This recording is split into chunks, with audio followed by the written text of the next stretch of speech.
সবাইকে কেমন আছেন আপনারা সবাই? আশা করছি সবাই খুব ভালো আছেন। আজকে আমার ছোট্ট একটি ভিডিওতে আপনাদের স্বাগত। আমার বাড়িতে অনেকটা দুধ জমে গিয়েছিল। সেই দুধটা কি করব বুঝতে না পেরে ভাবলাম একটু রসগোল্লা বানাই। রসগোল্লা আমাদের সব জায়গায় পাওয়া গেলেও খুব ভালো মানের রসগোল্লা কিন্তু পাওয়া যায় না, সব জায়গায় পাওয়া যায় না। তো আর এটা করাটাও আমার কাছে মনে হয় খুব কষ্টকর। আমি প্রথমবার বানাচ্ছি। তো প্রথমে ছানাটাকে আমি এভাবে মেখে নিয়েছি, অল্প একটু অ্যারারুট দিয়ে অ্যারারুট দিয়ে এমনভাবে মাখতে হবে যেন এই ডোটাতে এতটুকুও কোনো রকম কোনো গুটি না থাকে, মানে খুব স্মুথ হয়।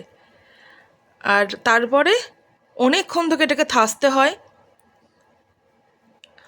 মানে এটা যেমন করে আমরা আলু ভর্তা বা অন্য কিছু মাখি না, যাতে একদম মোলায়েম হয় আর কি।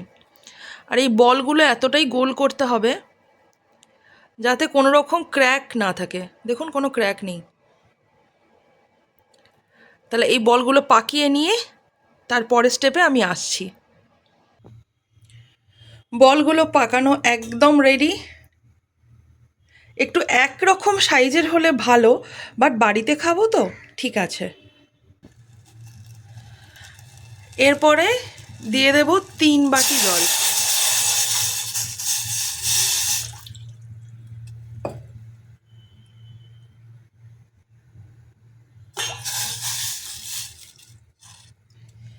তিন বাটি জল আর 1 বাটি চিনি।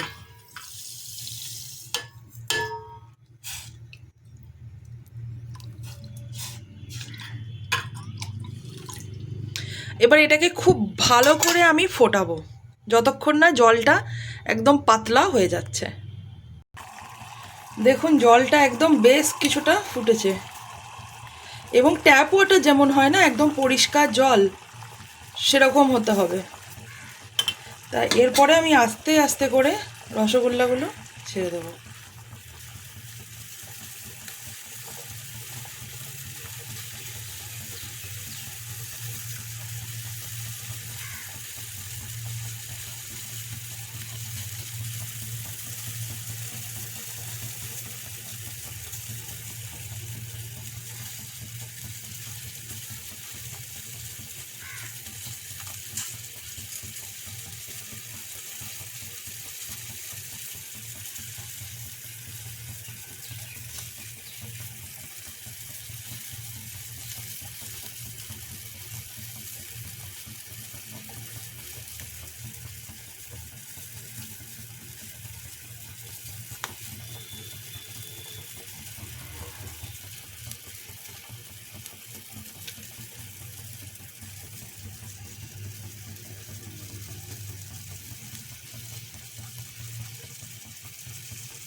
এরপরে দেখুন এটা ঠিক 15 মিনিট থেকে 20 মিনিট আমি ফোটাবো। কোনো নাড়াচাড়া করব না, এটা অটোমেটিক ফুটতে থাকবে আর সেদ্ধ হতে থাকবে। তো 15 মিনিট পরে আমি ফিরে আসছি।